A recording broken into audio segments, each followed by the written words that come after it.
Has/X/ever encountered this phenomenon? Specifically, driving into a town or place one would expect to find a large amount of humans only to find none at all. I had this happen a few years ago when I went with my family to Hawthorne, Nevada. It was a Saturday afternoon and the town had a population of 3,000 people, which is small, but surely one would see a single person. We were looking for restrooms. The McDonald's was closed, the stores were closed, the casino was closed, the hotels were closed. We settled on using public restrooms in a park we had found. The women's restroom had shit smeared everywhere, even the doorknob on the other side. It was absolutely disgusting and I'm glad nobody touched it. The men's room was a good bit better but still very unclean, but we all used it. After we finished, we returned to the car. Music started playing from the speakers around town and we gunned it all the way out of town and didn't slow down for 20 miles. There weren't even other cars on the road. It's like the entire town decided to play a prank on us. What the fuck happened? Also, the town is completely surrounded by military bunkers, storehouses, and minefields, if that helps. Not a soldier in sight. Actually have a similar experience. First year of college. Went to local community college, so stayed in hometown. Bored as usual. Driving around killing time with 3 friends. See road and think, I've never been that way before. None of my friends had either. Head that way, probably 11 p.m. so dark out. Eventually come to a town. There are a lot of small farming communities around here, but we hadn't heard of this one. Muncie is the name, population 1,100. First thought is that's a lot of people for me to have never heard of it and be less than 20 miles from hometown of 2,100. Roll into town. First thing is a cemetery, then a large, very beautiful church. Pass police and fire station, same building, then a public basketball court. We get to a 4-way intersection which seems to be the middle of town, and just stop to talk about how this town could have possibly been unknown to us. 3 of the 4 of us have lived in the area our entire lives, and the 4th had been there for almost 10 years. At this point we notice there are no lights on. Anywhere. Even street lights were off. Then we notice we haven't seen a car, either on the road or parked in the town. It was like the town was evacuated. Not one house had a light on or a car outside. On the main road we passed 40 to 50-ish houses and could see down the side roads because the moon was fairly bright that night. Not one single fucking person. Leave the town, vow to come back the next day. Next day we go back and our jaws fucking drop. Cars everywhere, almost every driveway had one. Probably 20 kids playing basketball, turns out there were multiple courts.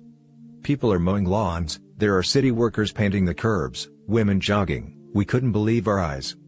There was more happening there than there was in our hometown. Why in the fuck have I not heard of Muncie before? Ask other friends. Not one of them had heard of it. Never went back. Something about it creeped me out even when there were people there. Something I wanted to mention but couldn't because of the character limit, sporting events. The town had a school and football field. Our town had 2,100 people, and we were in the same conference as every school in the area with less than 5,000 in their town. We played schools that are farther away, and even in the same direction. One town, Homer, was about 35 miles away from my town, in the same direction. So Muncie would have been between us and Homer. For them to have a football team, and us not know about it, is ridiculous. The only possible way that works is if they only scrimmage themselves and never actually play a game. I've ran into a few of these in Washington and Oregon. It is indeed very unsettling to be in a town and not be able to find another person. They were also close to military installations. Very fucking weird. Happened to me in Oregon as well. We had been driving since we left New Mexico on our way to Seattle, made it to this small town in Oregon around maybe 1 a.m. if not later, that seemed completely abandoned, no cars on the street, nothing. Only person we saw was the guy who checked us into our hotel. Next morning after 9 a.m. streets were really busy, people everywhere, it was crazy. Had something similar happen on the way home from Niagara Falls in January of 2002.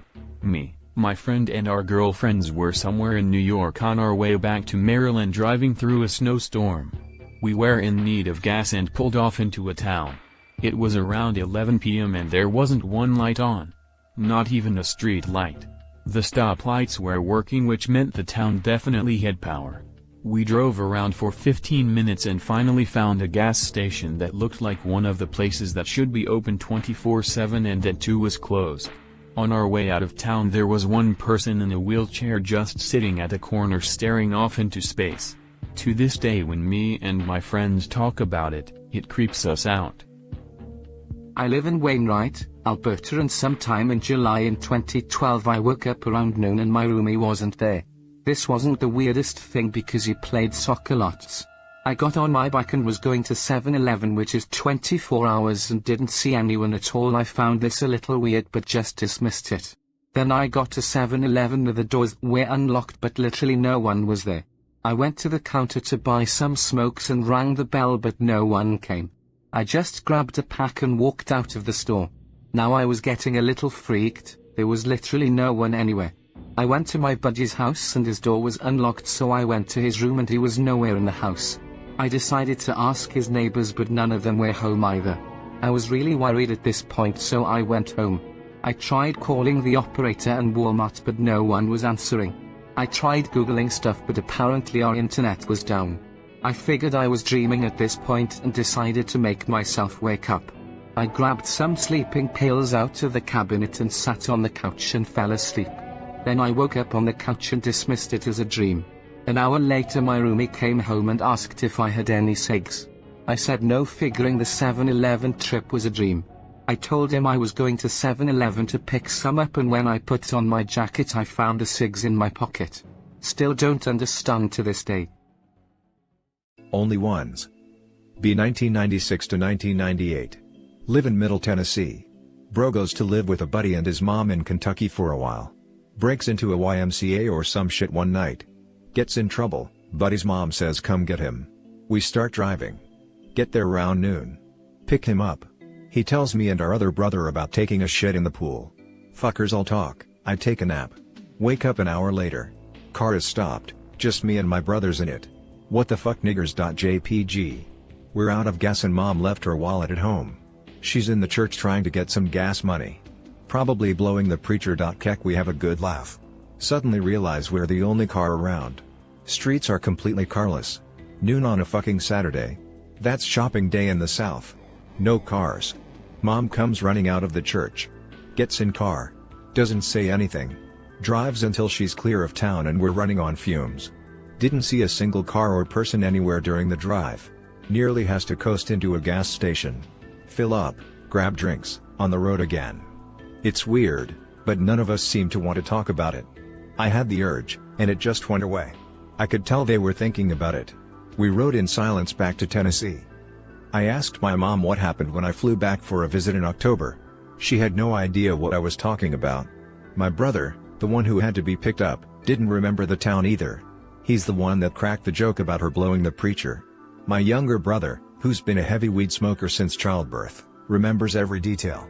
Even a sign over the church that said all who wait enter here. Wish the fuck smartphones had been around back then. I do know it was somewhere between the Tennessee border and Pikeville, Kentucky. That's fucking it. I have an odd experience with Newtown, Connecticut myself, reason why I listed it. I have never felt so uneasy by a random town before. Be me in college, Western Mass. Dorm mate picks up a girl from OkCupid, which was not something as normal as it is today. They fuck, we all chill out for a while. She seems kinda plain, maybe a little hit topic gothy. Go for breakfast the next morning and drive with them back to her house. I ask, so what do you do for fun around your town? Oh, most of us just hang around the Walmart, there's not much to do. I almost felt sad, so I stopped asking. We pull into her town. It looks like the fucking Sims or Stepford Wives or something. Everything is cookie cut, even their town hall and churches. White picket fences, perfect lawns, so old dudes sitting on a porch. It was quaint, too quaint. We dropped her off and the moment she was out of the car I told my friend we need to get the fuck out of here. He said, Yeah, this place is strange, let's go. Man, this town looks fake. If I lived here I would blow my fucking brains out. What's the name of this place? Newtown, I think. Newtown? Yeah, it would be called something that generic. Newtown, this place is fucked. Only a year later the Sandy Hook shooting event occurred in Newtown, Connecticut. There's something not right about that place. I think I found a fake town last year, like Truman Show fake. Be me. Last summer.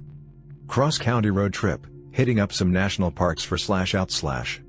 In central/southern Utah.